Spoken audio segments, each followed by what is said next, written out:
Bruna Miranda, Sim. que honra ter você Obrigada, aqui mais eu que uma agradeço. vez. Cara, a gente, como eu falei lá no início, Ah, a gente tentou contato com você. Você não viu Eu não os vi, contatos, não vi. o e-mail e tudo mais, mas a gente sabe. ah, Porque você não fica vendo as redes, porque tem muito hater, né? é muito complexo. É muito difícil, porque eu evito, né, ficar vendo, assim. Não consigo mais ver, na verdade, os comentários. Alguns eu postei esses dias. É difícil, porque as pessoas falam muita mentira. Coisas que não são reais. E religião é que nem política, né? Abre um Isso. leque imenso Sim. e abre discussões, mas cada um tem a sua visão e a gente vai Isso. respeitar. Mas, porém, a gente vai passar a sua visão. Isso. Porque você sofreu alguns abusos, algumas Sim. represárias lá atrás, porém, a gente vai na linha do tempo. Isso. Bruna Miranda veio de Lençóis Paulistas. Não. Eu sou de Taquarituba, interior de São É Paulo. perto dali? Não é muito perto. E quando eu era criança, minha família foi morar em Alfredo Guedes, que era um distrito de Lençóis Paulista. Ah, o distrito Que é ali. bem pequenininho, é como se fosse um vilarejo, bem pequeno. E você veio de família católica? Católica, meu pai tocava na igreja, então sempre estava ali envolto a religião, as festas paroquiais. É uma cidade, é um vilarejo mesmo, onde as pessoas têm muita piedade. Tem 2 igrejas lá católicas, mas é uma vilinha, né? É bem bonitinho assim. E meu pai tocava ali todos os domingos, eu brincava na igreja, minha mãe limpava a igreja, então tudo era envolto à igreja. A minha infância foi assim. Desse E aí jeito. você prestando serviço para a comunidade, para a igreja, sempre ali. Isso. E aí você sentiu um despertar. Na verdade eu cresci na igreja, mas eu sempre tive muita liberdade de conhecer as coisas, de me divertir. Minha família nunca foi uma família opressora, que me obrigava a ser da igreja. E aí, com 9 anos para 10, a minha família se mudou dessa cidade, foi para Areiópolis, que era uma cidadinha do lado, no mesmo formato ali, um pouquinho maior, mas no mesmo formato. Quando meu pai foi para Areiópolis, ele não tocou mais na igreja. A gente ia, mas ele não quis participar da comunidade, ele não se identificou. E depois eu comecei a participar da comunidade, e foi ali que eu encontrei a Renovação Carismática Católica, que é um lado da igreja que é muito radical, muito fundamentalista, mas que na época eu não entendia. É eu sempre falo. Pentecostal, né? Pentecostal, Pentecostal, essa isso palavra é difícil de falar. É bem um né? trava-língua. Então, é dessa linha, tipo, das igrejas pentecostais, que tem oração em língua, oração de libertação, exorcismo, e tinha os grupos de oração, então eu comecei a frequentar, e como tinha muita música, eu sou muito ligada em música, então eu me sentia atraída por esse ambiente, e comecei a frequentar esse ambiente. É a partir desse ambiente que eu conheci as freiras, num retiro de carnaval, e tinha aquela idealização, sempre quis ajudar as pessoas, desde criança, sempre tinha vontade de ajudar as pessoas. Assisti um filme da Madre Teresa de Calcutá, que passou na sessão da tarde. Vi ela na Índia e aquilo me tocou o coração, chorei e falei, é isso que eu quero ser. E idealizei a vida religiosa como um ser que ajudava o outro. Então, quando eu conheci as irmãs, tinha um folder, né? Aquela campanha vocacional, aquela propaganda vocacional que hoje é pela internet, na época não tinha internet. Então, eles tinham tipo um folder que eram as propagandas com as fotos, com as imagens. E tinha uma foto das irmãs na favela do Real Parque, aqui pertinho, com as crianças. E eu perguntei assim para uma irmã, vocês fazem isso? Ela, sim, a gente faz isso. Então, eu imaginei que eu iria vir para o convento para cuidar dessas crianças. E, na verdade, não foi nada disso. A pastoral no Real Parque era muito diferente do que aquilo que eu imaginava. Era simplesmente tocar.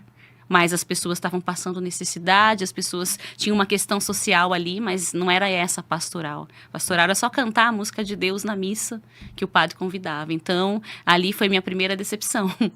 Mas foi essa a idealização. E tem várias linhas dentro, né, da questão católica, quando Sim. você se torna freira. Sim. Tipo, uma linha que vai cuidar mais dos pobres, outra linha que Isso. vai para a questão mais da... Vamos falar da leitura bíblica. Como são que os funciona? carismas. Os Cada carismas, congregação religiosa tem um carisma. Ela tem um santo, geralmente fundador. Por exemplo, São Francisco de Assis, fundador dos franciscanos. Ele é mais voltado para a questão da pobreza, para questões sociais. Os salesianos, que é Dom Bosco, é para a educação. As marcelinas, para hospital. Os camilianos, hospital. Então, cada congregação, ela vai trabalhar numa situação da humanidade. Pode ser numa questão de problema ou pode ser na evangelização. A que eu entrei era mais focada na evangelização. Então, era pregação de retiros, catequese. Só que na época, quando eu comecei a fazer encontro vocacional, eu não tinha esse entendimento. Então eu não entendia que cada congregação tinha. Quando falava de carisma, eu não entendia. Porque elas falavam assim: o nosso carisma é ser sal da terra e luz no mundo. Contemplar para evangelizar. Eu achava lindo. Tinha até uma música que elas cantavam: ser sal da terra. Aquilo enchia meu coração e elas dançavam. E eu falava: é isso que eu quero ser, sal da terra e luz do mundo. Então eu não tinha essa dimensão de carisma, de como eu seria uma religiosa no mundo. Se fosse hoje e eu tivesse decidido ser freira, eu ia pensar: qual o meu perfil? Eu gosto mais do lado social. Então, vou procurar congregações que tenham mais o perfil social. Só que também elas tinham lares, né? Elas tinham casa-abrigo que cuidava de crianças, que na época a gente chamava de orfanatos, que hoje não pode mais falar. Então, eu olhava, eu só via assim, é um lugar que vai fazer o bem para o outro. E não era muito bem assim, entendeu? Então, eu sei que você é ex-freira. Isso. E se você encontrasse uma pessoa, uma mulher, uma menina que falasse assim: olha, eu quero ser freira, primeira coisa que você faria é perguntar qual é a vocação dela, então? Não, eu diria assim pra ela: por quê? Aí ela poderia falar: porque eu quero ajudar as pessoas. Eu ia falar: não precisa ser freira para você ajudar uma pessoa, porque quando você vai ser freira, você vai ter que professar votos. A freira é aquela que professa votos de castidade, pobreza e obediência. Para mim, isso, hoje, com a minha compreensão, é como se você pegasse um passarinho que poderia voar livre e você coloca ele dentro de uma gaiola para viver preso.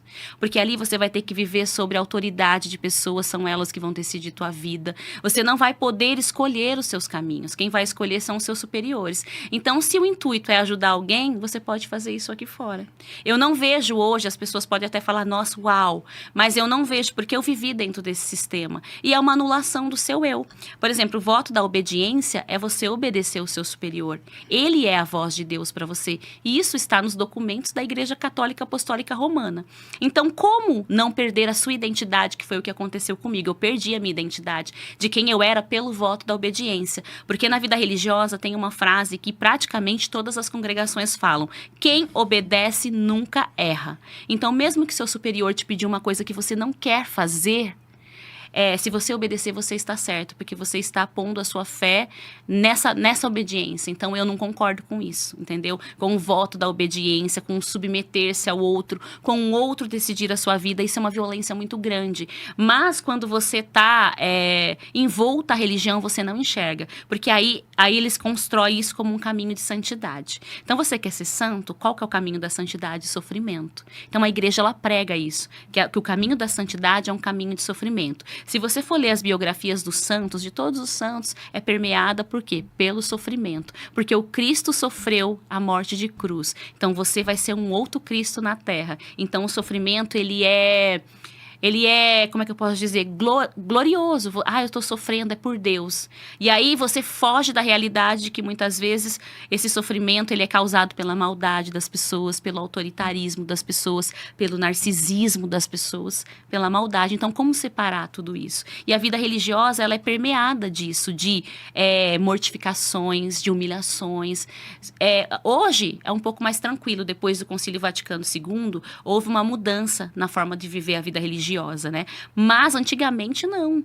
A própria madre do convento que eu estava, ela falava que contava, se a superiora falasse que você fez uma coisa, você tinha que deitar no chão, beijar o pé dela e pedir perdão. Mesmo que você não tivesse feito. E você não poderia falar que não fez naquele momento. Você ia ter que ser humilde. Então, a humildade sempre perpassa dentro da vida religiosa pela humilhação. Aí, muitos religiosos vão falar assim: eu não passo por isso. Pode ser a sua congregação, mas a maioria é assim. E se você ler a biografia dos santos, você vai ver todos esses tipos de situação. Então, eu tentaria mostrar para ela que ela não precisa ser isso. Porque eu não acredito mais nisso. Não teria como eu falar: vai ser uma coisa que eu não acredito, entende? Que eu não acredito, infelizmente Sim. ou felizmente, mas é a minha realidade. Eu olho hoje para uma freira e eu sinto até uma compaixão. Porque eu sei que ali é uma pessoa que deixou muitos sonhos, que deixou os seus projetos pessoais para estar vivendo em prol de uma instituição. É diferente, por exemplo, de uma pessoa que está numa igreja, ela vai servir a igreja, mas ela se casa, ela tem os seus filhos, ela tem a sua vida pessoal. O religioso não. O religioso, ele vive para a congregação.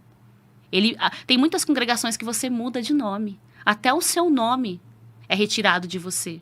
E aí você é totalmente desconstruído quando você vai passando pelos processos de formação. Tudo aquilo que você trouxe da sua casa, Você não vai aplicar ali, você não vai viver ali, porque existe toda uma forma, é formação, formar.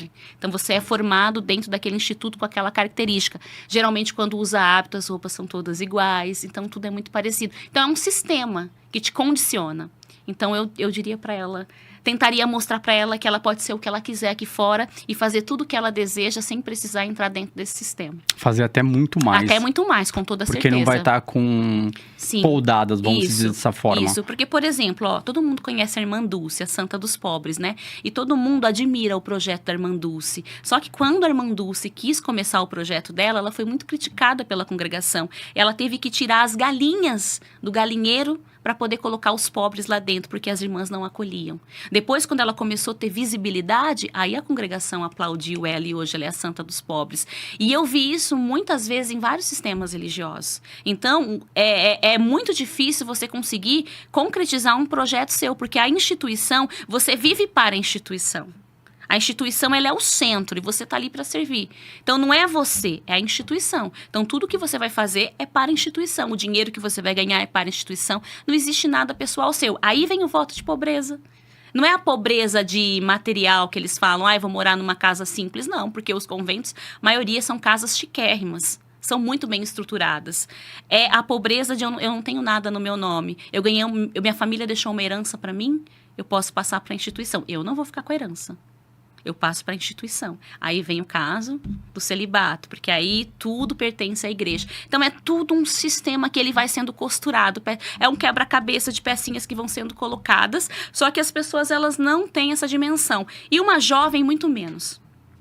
Muito menos. Ela vai olhar para aquela freira, vai ver ela dançando, ela cantando. É uma fantasia, de verdade. O certo seria mesmo mudar o sistema, então, se a gente for analisar de fora. O sistema precisa mudar muito. Muito. Ele já mudou. Com o Concílio Vaticano II, houve várias transformações. Por exemplo, o Concílio Vaticano II disse que as freiras não eram mais obrigadas a usar hábito. Então, hoje já não é mais obrigado a usar hábito. Pode usar uma roupa secular. Desde que tenha um sinal, né? Por exemplo, um crucifixo, algo que mostre que você é um consagrado. E claro que você não vai usar roupas que vai mostrar o seu corpo, no caso das freiras, né? Porque tem o voto da castidade. Como que eu vou usar uma roupa super colada, se eu fiz o voto da castidade, eu tô incitando algo em alguém. Então, como é que eu posso dizer?